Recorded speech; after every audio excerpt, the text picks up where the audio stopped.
अस्सलाम वालेकुम my dear students, उम्मीद है कि आप सब ठीक होंगे। आज हमारा लेक्चर नंबर 2 है, चैप्टर नंबर 3 फाइनल अकाउंट का।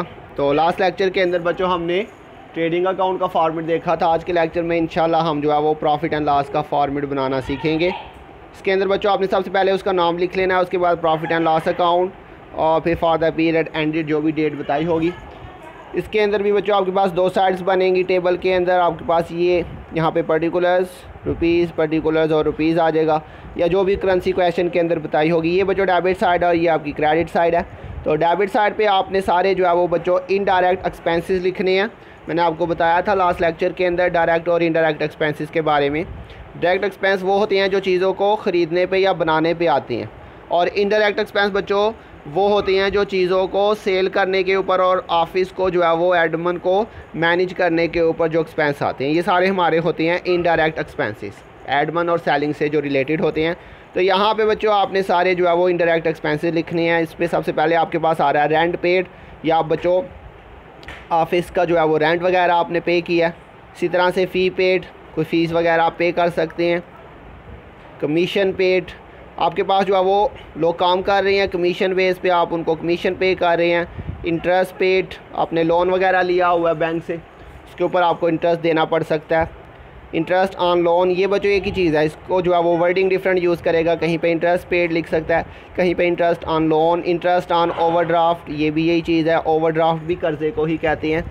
इसके बाद बच्चों इंटरेस्ट ऑन मॉर्टगेज, ये भी हमारा कर्जा ही होता है, इसके ऊपर आपने इंटरेस्ट पे करना है। तो ये सारी एक ही चीज़ है, ये एक्सपेंस है हमारे डेबिट साइड पे आएंगे, तो ये डिफरेंट वर्डिंग यूज़ करेगा, ये आपने सारी चीज़ें याद रखनी है। इसके बाद बच्चों इंटरेस्ट ऑन कैपिटल, ये भी हमारा एक्सपेंस है, डेबिट साइड पे आएगा। सैलरीज़ बच्चों आपके ऑफिस में लोग काम कर सकते हैं, उनकी आप सैलरीज़ वगैरह आपने पे करनी है। एडवर्टाइजमेंट के ऊपर आपको बच्चों जैसे एडवर्टाइजमेंट आप करवाते हैं टीवी के ऊपर, नेट के ऊपर, या बैनर वगैरह लगवाए होते हैं, इसी तरह से हमने बच्चों बोर्ड्स वगैरह लगाए होते हैं, आपने रोड के ऊपर देखा होगा, वो सारे जो है वो एडवर्टाइजमेंट में ही आता है।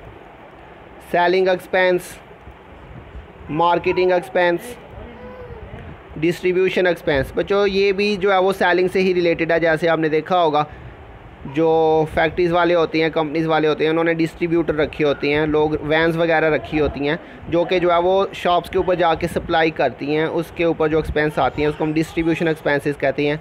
ऑफिस एक्सपेंस बच्चों, administrative expenses, printing and stationery, postage and telegram, ये बच्चों जो हम लेटर वगैरह सेंड करते हैं। डेप्रिसिएशन, जी बच्चों एसेट की वैल्यू में जो कमी होती है उसे हम डेप्रिसिएशन कहते हैं, ये आपने लास्ट क्लास के अंदर पढ़ा होगा, तो ये भी हमारा एक्सपेंस होता है बच्चों। अमार्टाइजेशन बच्चों एसेट की दो किस्में होती हैं, टेंजिबल और इनटेंजिबल, ये आपने शायद लास्ट क्लास में पढ़ा होगा। टेंजिबल वो एसेट होते हैं जिनको हम देख सकते हैं, जैसे कि लैंड, बिल्डिंग, मशीनरी, फर्नीचर। और इनटेंजिबल एसेट्स वो एसेट्स होते हैं जिनका वजूद नहीं होता लेकिन हम उसको जो है वो महसूस कर सकते हैं, जैसे गुडविल, कॉपीराइट, ट्रेडमार्क, पेटेंट होते हैं। तो बच्चों टेंजिबल एसेट की वैल्यू में कमी हो तो उसे डेप्रिसिएशन कहते हैं, और इनटेंजिबल एसेट की वैल्यू में कमी हो तो उसे हम अमार्टाइजेशन कहते हैं। तो ये भी एसेट की वैल्यू में कमी होती है, लेकिन ये इनटेंजिबल एसेट्स की जो वैल्यू में कमी होती है उसे हम अमार्टाइजेशन का नाम देते हैं। ये भी हमारा एक्सपेंस है बच्चों। बैड डेट्स, आपने उधार पे चीज़ें सेल की लेकिन आपको पैसे नहीं मिल सके, उसको हम कहते हैं बैड डेट्स। ट्रेड एक्सपेंस, चीज़ों को सेल करने पे जो आपके एक्सपेंस होंगे। जनरल एक्सपेंसेस, छोटे मोटे जो आपके खर्चे होते हैं उसको हम जनरल एक्सपेंस का नाम दे देते हैं। मिसलिनियस एक्सपेंस, ये भी जनरल एक्सपेंस ही समझे इसको भी। ऑडिट फ़ी, जी बच्चों साल के एंड पे जब हम अपना बुक्स ऑफ अकाउंट जो है उनको कंप्लीट करवा लेते हैं तो बाहर से हम एक एक्सपर्ट को बुलवाते हैं जो कि अकाउंट्स के अंदर और डिफरेंट चीज़ों के अंदर एक्सपर्ट होता है। वो आके हमारी बुक्स ऑफ अकाउंट्स को चेक करता है और देखता है कि हमारी बुक्स ऑफ अकाउंट में कोई गलती तो नहीं है, कोई फ्रॉड तो नहीं है, तो उसको हमें जो है वो फ़ीस देनी पड़ती है। तो वो जो आदमी आता है जो हमारी बुक्स ऑफ अकाउंट्स की चेकिंग करता है उसको हम कहते हैं ऑडिटर। तो उसको जो हम फ़ीस पे करते हैं उसे हम कहते हैं audit fee, checking fee, account books of accounts की जो चेक करने की फ़ी देते हैं हम उसे। Loss on sale of investment, आपने कहीं पे इन्वेस्टमेंट की थी, आपने उसे सेल किया, उसको सेल करने पे आपको लॉस हो सकता है। इसी तरह से loss on sale of asset, आपने कोई एसेट सेल किया, उसको सेल करने पे आपको लॉस हो सकता है। Provision for discount on debtors, जी बच्चों ये पॉइंट ज़रा ध्यान से समझ लीजिएगा। डेटर्स वो लोग होते हैं जिनको हमने उधार पे चीज़ें सेल की होती हैं। तो बच्चों सम टाइम हम उनको ऑफ़र देते हैं कि आप जो अगर टाइम से पहले हमें पेमेंट कर देंगे तो हम आपको जो है वो कुछ डिस्काउंट दे देंगे। तो बच्चों अगर हमने कुछ लोगों को ऑफ़र की हुई है कि अगर आप टाइम से पहले पेमेंट कर दें तो हम आपको डिस्काउंट दे देंगे। बच्चों अभी उन्होंने हमें पेमेंट की नहीं है, लेकिन हमें लगता है कि वो हमें पेमेंट कर देंगे टाइम से पहले, और उसके लिए हमें जो है वो उनको डिस्काउंट देना पड़ेगा। तो बच्चों हम क्या करते हैं, उस डिस्काउंट के लिए जो अभी हमने दिया नहीं है, हमारा एक्सपेक्टेड है कि हम डिस्काउंट दे सकते हैं अगर उन्होंने टाइम से पहले पेमेंट की, तो उसके लिए हम क्या कर लेते हैं, कुछ रिज़र्व रख लेते हैं, कुछ प्रोविजन रख लेते हैं। प्रोविजन या रिज़र्व एक ही बात है। तो provision for discount on debtors, मतलब हमने जो डेटर्स को डिस्काउंट देना है उसके लिए हमने कोई प्रोविजन, कोई रिज़र्व वगैरह रख ली हुई है, तो ये भी हमारा एक्सपेंस होगा। डिस्काउंट हमारा एक्सपेंस होता है। अगर हमने डेटर्स को डिस्काउंट देने के लिए कोई प्रोविजन, कोई रिज़र्व वगैरह मेनटेन किया है, तो ये भी हमारा एक्सपेंस होगा।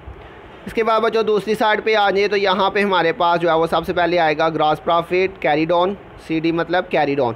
ये आपने जो ट्रेडिंग अकाउंट बनाया था वहाँ से आपके पास जो ग्रॉस प्रॉफिट आएगा उसको आपने यहाँ पे प्रॉफिट एंड लॉस में ट्रांसफ़र कर देना है। अगर तो ग्रॉस प्रॉफिट होगा तो क्रेडिट पे लिखेंगे, और अगर लॉस हुआ ग्रॉस लॉस तो फिर आपने उसको डेबिट पे लिख देना है। तो ज़्यादातर ग्रॉस प्रॉफिट ही होता है, लेकिन कुछ क्वेश्चन में ग्रॉस लॉस भी आएगा। तो ग्रॉस प्रॉफिट होगा तो क्रेडिट पे लिखेंगे। इसके अलावा बच्चों यहाँ पे रेंट रिसीव्ड, जी बच्चों ये देखिए जैसे हमने अगर बिल्डिंग वगैरह रेंट पे लिया तो हमें उसका रेंट देना पड़ सकता है। इसी तरह से अगर बच्चों हमारी कोई बिल्डिंग है, कोई फ्री पड़ी हुई है, हम उसको क्या करते हैं, आगे उसको जो है वो रेंट पे चढ़ा देते हैं, उसका जो है वो हमें रेंट रिसीव हो सकता है, तो वो हमारी इनकम होगी। तो देखिए रेंट पे कर रहे हैं तो एक्सपेंस है, रिसीव होगा तो वो इनकम होगी। इसी तरह से बच्चों कमीशन पे कर रहे हैं तो एक्सपेंस था, और अगर रिसीव होगी तो ये हमारी इनकम होगी। डिस्काउंट बच्चों रिसीव करेंगे तो ये हमारी इनकम होगी। जी बच्चों इसी तरह से इस साइड पे भी डिस्काउंट अलाउड आएगा, यहाँ पे लिखा नहीं है, तो आप जब लिखेंगे तो फॉर्मेट जब आप बनाएंगे तो यहाँ पे लिख लीजिएगा डिस्काउंट अलाउड। डिस्काउंट रिसीव्ड होगा तो ये इनकम में आएगा यहाँ पे, और डिस्काउंट अलाउड होगा तो वो हाँ यहाँ पे एक्सपेंस में आ जाएगा। इसके बाद है बच्चों डिविडेंड रिसीव्ड। डिविडेंड के बारे में मैंने आपको लास्ट चैप्टर के अंदर बताया था बच्चों, जब हम कंपनी के शेयर ख़रीदते हैं उसके ऊपर कंपनी हमें क्या देती है, डिविडेंड देती है। तो बच्चों कंपनी जो है वो शेयर सेल भी करती है, और कंपनी जो है, एक कंपनी जो है वो दूसरी कंपनी के शेयर भी ख़रीद सकती है। तो अगर हमने किसी और कंपनी के शेयर ख़रीदे हुए हैं तो वो कंपनी जब हमें डिविडेंड देगी तो वो हमारे लिए इनकम होगी। डिविडेंड रिसीव्ड हो रहा है बच्चों, क्लियर, डिविडेंड रिसीव होगा तो ये हमारी इनकम होगी। इसी तरह से बच्चों इंटरेस्ट रिसीव हो सकता है, हमने किसी को लोन वगैरह दिया था, या जैसे हम बैंक में जो है वो इन्वेस्टमेंट कर देते हैं, बैंक में पैसे जमा करवा देते हैं। तो बच्चों बैंक से अगर लोन लेंगे तो उस पर इंटरेस्ट हमारा एक्सपेंस होगा, उस पर हमें इंटरेस्ट पे करना पड़ेगा। लेकिन अगर हमने बैंक में जो है वो डिपॉजिट करवाया हुआ है तो उस पर हमें जो इंटरेस्ट रिसीव होगा वो हमारी इनकम होगी। इसी तरह से इंटरेस्ट ऑन इन्वेस्टमेंट, जैसे यहाँ पे बच्चों ये इंटरेस्ट के डिफरेंट नाम थे, इस साइड पे भी बच्चों इंटरेस्ट के लिए वो डिफरेंट वर्डिंग यूज़ करेगा, इंटरेस्ट रिसीव्ड या interest on investment, interest on deposit, ये एक ही चीज़ है बच्चों, इंटरेस्ट ऑन ड्राइंग। तो ये बच्चों इंटरेस्ट के नाम आपने अच्छी तरह से याद रखने हैं, ये बच्चे अक्सर मिक्स कर देते हैं। देखिए interest paid, interest on loan, interest on overdraft, interest on mortgage, interest on capital, ये सारे हमारे लोन की किस्में हैं। तो लोन पे जो भी इंटरेस्ट आएगा वो एक्सपेंस होगा। और ये इन्वेस्टमेंट का मतलब है हमने पैसे जमा करवाए हुए हैं, interest on investment, interest on deposit, ये एक ही बात है। और इंटरेस्ट ऑन ड्राइंग, तो ये बच्चों अगर हमें इंटरेस्ट रिसीव हो रहा है तो ये हमारी क्या होगी, इनकम होगी बच्चों।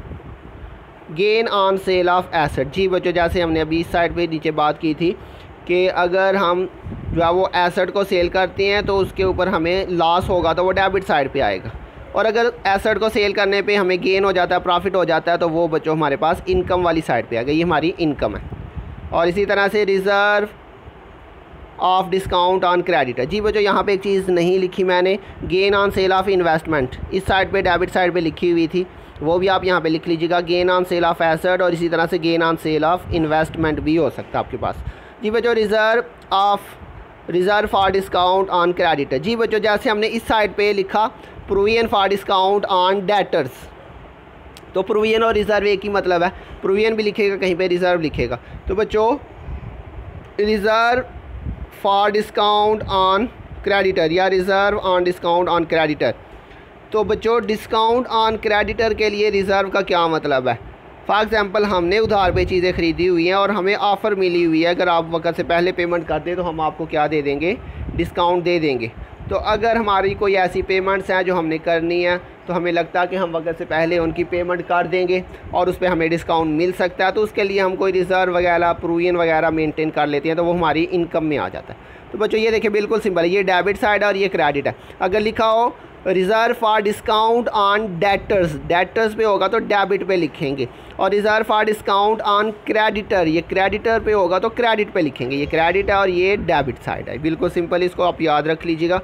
तो ये बच्चों आपका आज का फॉर्मेट था जी। बच्चों ये इसमें लिखा हुआ है प्रोविजन फॉर बैड डेट्स। ये बच्चों क्या चीज़ है, जैसे हमने इस साइड पे बैड डेट्स लिखे थे, हमने उधार पे कोई चीज़ सेल की लेकिन हमें उसके पैसे ना मिले तो वो बैड डेट्स होते हैं जो हमने डेबिट साइड पे लिखे होता है जी। बच्चों सम टाइम क्या होता है, हमने उधार पे चीज़ें सेल की होती हैं, हमें लगता है कि हो सकता है कुछ लोग हमें पैसे पे नहीं करेंगे, तो हम उसके लिए क्या करते हैं, कोई प्रोविजन, कोई रिज़र्व रख लेते हैं।